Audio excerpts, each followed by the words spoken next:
Olá, meu nome é Fernanda Grande, eu sou nutricionista e eu tô aqui hoje para falar um pouquinho sobre gordura trans. Você já deve ter ouvido falar que não é muito bom a gente consumir a gordura trans em excesso e recentemente deve ter escutado ainda mais. Isso porque a Anvisa está discutindo os critérios para a utilização dessa gordura pela indústria de alimentos. Então vamos entender um pouquinho mais qual que é o problema da gordura trans. Então, primeiro, o que é a gordura trans? Por definição, a gordura trans ela é um ácido graxo insaturado que tem pelo menos uma dupla ligação na posição trans. Na prática, ela está presente naturalmente nos alimentos de origem animal, no caso de animais ruminantes, ou ela pode ser produzida pela indústria de alimentos pelo processo de hidrogenação. Esse processo de hidrogenação ele é um processo industrial que faz o quê? Ele transforma os óleos vegetais que são líquidos em gorduras sólidas. E aí essas gorduras sólidas podem ser utilizadas pela indústria de alimentos como um substituto para as gorduras de origem animal. E quais são as vantagens da utilização dessa gordura pela indústria de alimentos? Então, primeiro, ela traz uma série de características positivas para o alimento, como características de sabor e de crocância, que são bastante desejáveis em diversos alimentos ultraprocessados.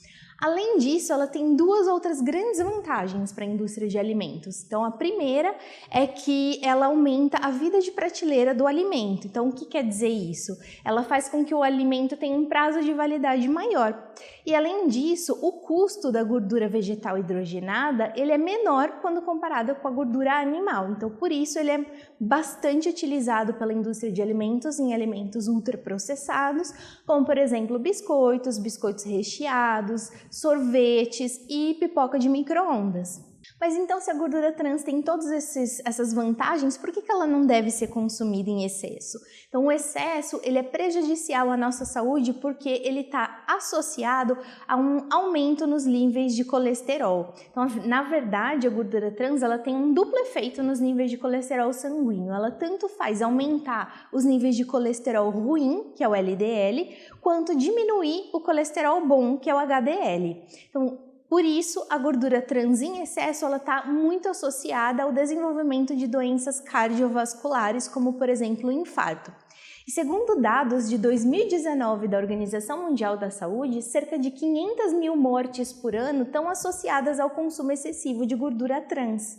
Então, justamente por isso, a Organização Mundial da Saúde recomenda que a gente não deve consumir mais do que 1% das quilocalorias diárias a partir de gordura trans. Então, se a gente pensar naquele valor médio que a gente usa de ingestão de calorias para rotulagem de alimentos, que é de 2.000 quilocalorias, a gente não deve consumir mais do que 2 gramas de gordura trans por dia. Como é que a gente vai controlar, como é que a gente vai saber se a gente está consumindo gordura trans? Então, existem duas formas que eu vou falar aqui para vocês da gente conferir se o alimento tem gordura trans na sua composição. Então, a primeira delas é olhando a tabela de informação nutricional. Se você não sabe como interpretar as informações da tabela nutricional, a gente vai deixar um link aqui, porque eu já falei sobre esse assunto, já expliquei como interpretar essas informações. Então, a gordura trans, ela faz parte, ela é um dos itens obrigatórios que devem estar na tabela de informação nutricional. Então, quando a gente vai lá nessa tabelinha, a gente vai achar a gordura trans e a gente vai ver a quantidade de gordura trans na porção daquele determinado alimento. Mas, você que já é bastante preocupado, que olha esse tipo de informação, você sabia que mesmo quando tá lá gordura trans 0, pode ser que aquele alimento não seja livre de gordura trans? Ele pode ter gordura vegetal hidrogenada na sua composição? Isso porque a nossa legislação ela diz que se o alimento tiver menos do que 0,2 gramas de gordura trans na porção daquele alimento, o fabricante pode declarar esse valor como 0. E aí, então, o que acontece? Qual que é o problema disso?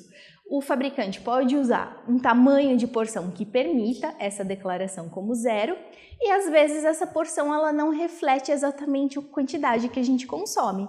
Você já avaliou o tamanho da porção em cada alimento que você compra? Então, vamos pegar o exemplo do biscoito. Normalmente, a porção de biscoito recheado ela é de 3 biscoitos apenas. E normalmente quando as pessoas consomem esse tipo de alimento, elas consomem uma porção muito maior do que essa. Então você pode estar consumindo uma quantidade significativa de gordura trans, mesmo pegando ali um alimento que está na informação nutricional declarado como zero. Bom, então eu disse que a gente tem duas alternativas para tentar encontrar se o alimento tem gordura trans ou não. Então a tabela nutricional é uma delas, mas ela tem esse detalhe aí da legislação que permite a declaração do zero, mesmo quando não é exatamente zero a quantidade. Então, onde mais a gente pode buscar essa informação? Na lista de ingredientes. Então, quando a gente vai lá no alimento e olha a lista de ingredientes, a gente deve procurar a palavra hidrogenada. Normalmente, o que a gente vê escrito é gordura vegetal hidrogenada, que é o nome oficial da gordura trans. Dessa gordura trans que é produzida industrialmente. Só que tem outro problema. A gente não tem nenhuma padronização com relação à forma de se declarar esses ingredientes nos alimentos.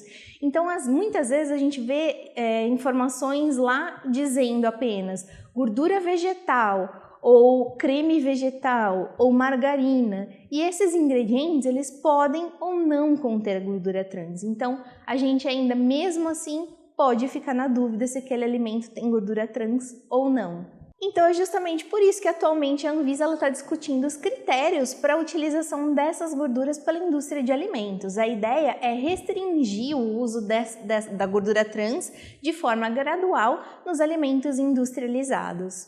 Então, se você tem interesse de receber conteúdos atualizados sobre qualquer assunto na área da saúde, se inscreva aqui nesse canal porque a gente está trazendo muita informação para vocês. Até logo!